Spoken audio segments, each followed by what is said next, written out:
Serious question. What's up? Have we been to the moon? Yeah, I don't think we've publicly been to the moon. So you think in 1969 it was fake? Yeah. You do? Yeah, didn't you know that? Okay, good.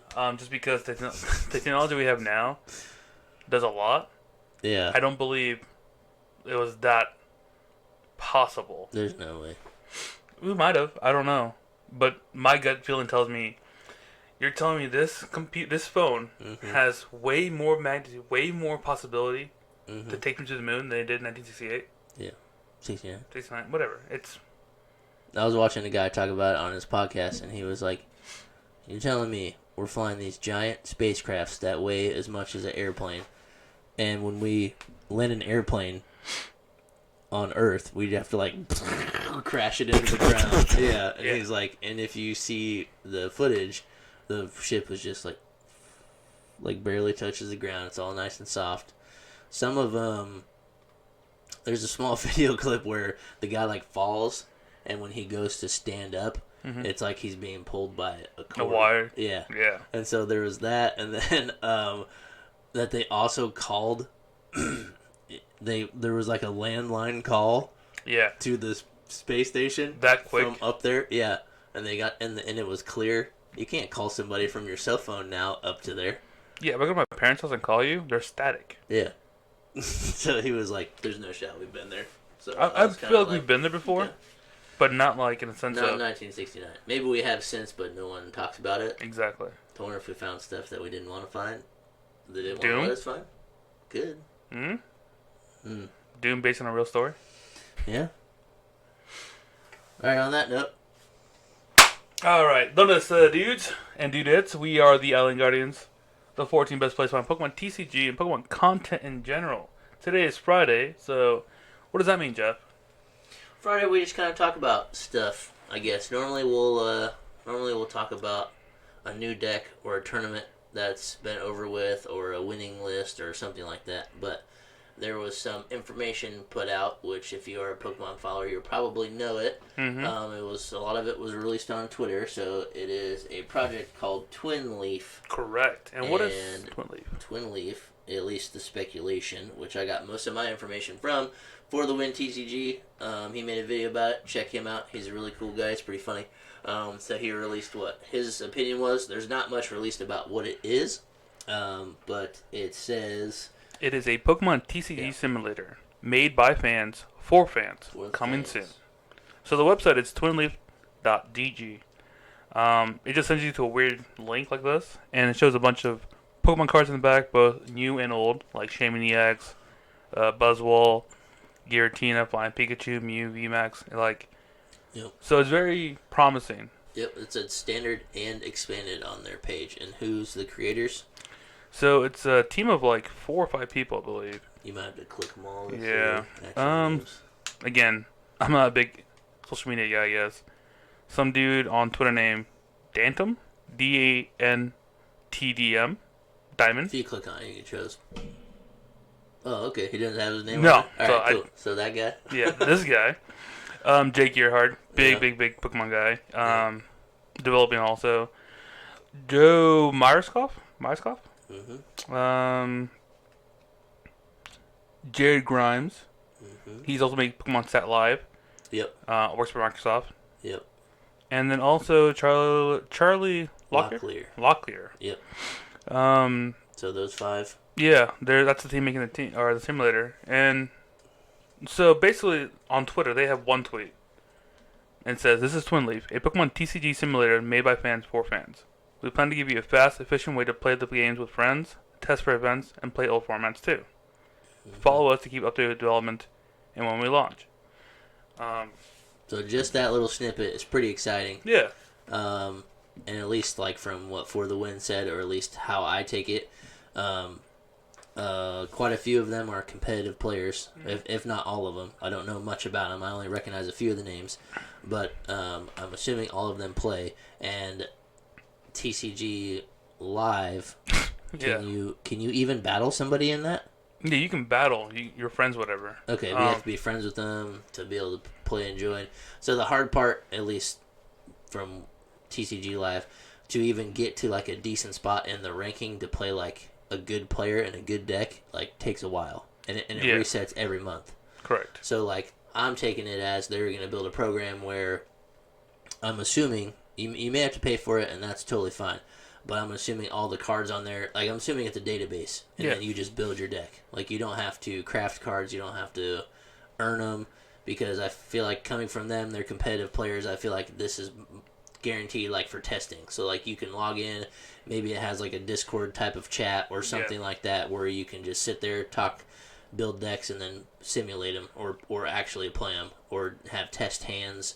So something that shows like your percentage. Like, hey, I want to add 2. I want to play 4 Ting-Lus instead of 3.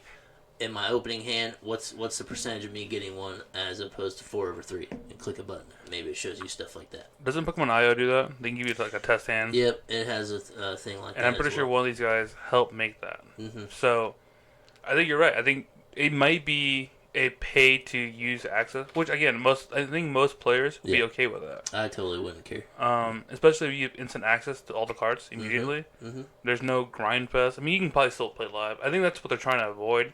Yeah, is having to grind to play. Grind to get cards, or to play, or to craft, play, whatever. or to play a better player. You have to like dig deep in there. Like you can build a awesome standard meta deck and go in and play in the Pichu League. Yeah. And then you're just playing some theme decks, and like so, it helps you play yours, but it doesn't help you play against something. Mm-hmm. So like that's basically just a simulator, anyways. When you do that. Yeah. So yeah, that was my impression of it. Is that you probably have to tell your buddy or log in at the same time, or like I don't think there's gonna be like matchmaking or anything like that. It's probably just gonna be like, hey Miguel, you want to hop on Twinleaf? Let's play. Make a server, whatever. Ting-Lu versus Arceus Duraludon. Just play it. Yeah. And then talk about it. Do test hands or do whatever. I would be pretty interested to see if it has like statistics built in, because like a lot of those guys are just like they're number guys, brainiacs. Yeah. Yeah. No offense, Miles. They're Miles. A bunch of miles. So that might help people kind of decide. I was watching Victor talk on Lake of Rage podcast, and he was talking about he was playing a 1/1 line of Aerodactyl in his Lost Box deck, which he'd done for a while, and he'd done pretty good with it. And then he was like breaking down these numbers, and he was talking so fast, and he was like, well, I like to play a Luminion and an Ultra Ball, and so that would get me like my 8.5 Colress. And I'm just like, how is he getting? I was like, what numbers are you using? I was like, what is he talking about? I was like, Luminion's a guaranteed another Colress, but if you prize it, that's why you got to play the Ultra Ball. And Ultra Ball is essentially half of a Colress because you got to give up 2 cards for it. Like, I don't remember how he broke it all down, but he like gave percentages, and I was like, what the heck? This dude's a genius. So like, if that website has a function like that, where a breakdown, where like just something as simple as, in my starting hand, should I play 3 of my main attacker or 4 of my main attacker, and how often will I whiff it? If I have enough Nest Balls, Ultra Balls, whatever. Yeah. So it's pretty exciting because like I feel now like Internationals is the biggest of all time, right? Yeah. I think the learning curve, not learning curve, just the player curve for Pokemon is just grown exponentially the past couple of years. Yeah, the amount of players for sure. COVID had a big factor in that. It did. Logan Paul had a big factor in that. Yeah. And just Pokemon being fun. Sealed people buying sealed product and whatever, open them, filming it, and then cracking it. People our age are like, man, I used to have Pokemon cards. Yeah. And then they go buy them, and then they're like, well, I have all these cards now. Maybe I should play. Yeah. Yeah. I mean, so I think Pokemon's in a better situation now than it was a couple of years ago, where people are wanting to play. But now it's not just so much playing, but it's also winning. Mm-hmm. And how do you win? You do the math. And I think this website could potentially provide that. Hopefully, yeah. Not to make your local game store more competitive. I mean, there's still nothing better than going to the store with your friends. But like, if you have a test group, like a lot of these players do, they don't all live together. Mm-mm. They don't all live in the same state. So like, if you can hop on the computer and like, man, I really want to play against Cameron today, and he's really good at playing. Lugia. Yeah. So I'm gonna play what's my deck I think is the worst against Lugia, and I really like the deck. How am I gonna make it better? All right, hey Cameron, you want to hop on? Let's run this Lugia. Yeah, draw my matchup. Yeah, and just grind it out. Yeah. So hopefully that's what it's like, because it's a little hard to do that on TCG Live, just because you don't have access to everything. Yeah. And if you don't want to migrate your account like me, you don't have any of your stuff. Future's now, old man. Future's now. The future's now. Yeah, so I don't know. Yeah, I mean, what was that comment we read on that video? We know what the L stands for. Or PCG Oh, yeah. The top comment on For the Wins video was, come on, guys. We all knew what the L stood for in PTCGL. That was really good. I mean, I hate bashing it. I really do. I want it to be successful. I want it to be good, but it's hard to play on it, you know? And when I first started playing, like actually put time into it, it did change my mind a little bit. Like I think it runs very well on a phone. I think it works better than, jailbreaking your other phone to play. I mean, I never had problems on that one, but it does work very well as a mobile game. I think for new players who don't know how to play that well, or new introduced, it's a great time because they give you a lot of stuff to do. And there's a bunch of prompts in there too, which you can turn them all off. But like, if you don't want to attach an energy for that turn, or like I've been playing Chian Pao a lot, and I just super cold all the energies in play. Mm-hmm. I don't actually attach one from hand unless I have to. Yeah. And then every time I go to attack, it says, "Wait, you haven't done your energy for turn." So like things like that for new players, which we could find PTCGO had it too, but. Yeah, I think overall it works well as a mobile, especially to teach. Like my buddy Jordan at work, he's been playing it. Yeah. He was grinding it out, and he just loves opening packs. Like he's just addicted to getting cards. So he plays now just to digitally open the packs. Yeah. And that's great for him. He loves it. Like pseudo drugs. Yeah. He would, for a long time, he would actually physically go buy cards. Just to crack them? Yeah, just to open them, then he would just give me all the cards. He didn't even care what was in it. It's like they started selling them at Speedway that we stop at every morning, and they'd be on the counter and be like, "Oh, Jeff, I gotta get some." They'd buy like 3 packs, and he would be like, "Oh, it's a black code," and then he would like do everything. Yeah. And then he'd be like, "Ah, that was great here," and he'd just give me all the cards. Like paying $12 for cocaine that he didn't use. Yeah. Yeah. But no, I have high hopes for this. Yeah, it sounds good. The team developing it all, like I said, they're all within the Pokemon community. They really do care about the gameplay and all that stuff. I mean, a lot of them, as far as I know, are competitive players. So I'm hoping they're all smart dudes. So I'm assuming it's close to being functional. If they said something about it, yeah. There is a set amount of time to grow a following and then release it. But like, with how PTCGL went. I think that they're going to really make sure it's pretty refined, and they're not just going to throw it out there. Yeah. And the fact that they said coming soon, I would like to tend to believe it actually is coming soon. So put it on your radar. If you watch For the Wins video, he makes a comment like, these guys, like you said, would not put something out that wasn't near finished, already finished. Like, they'll get it done. Yeah. So there's a lot of hope there that it's good. But yeah, it definitely seems like what you take away from this should be, if you are a competitive player, it's most likely going to be there to play old formats so you can reminisce like on cards you used to have and not have to go buy cards online to play, a 2010 deck in person with your buddy. You can get on there and do it.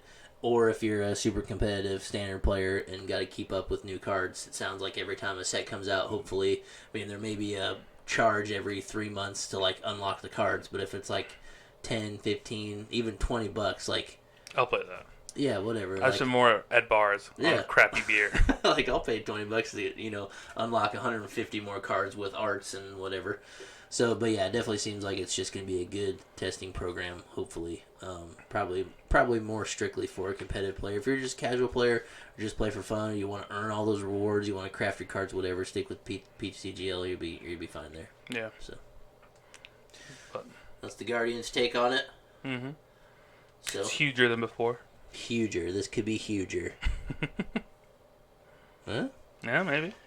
Alrighty. Well. Have a great Friday, everyone. Yeah. Check out their Twitter page. Give them a follow. Twinleaf. Yeah. Twinleaf. Later. See ya.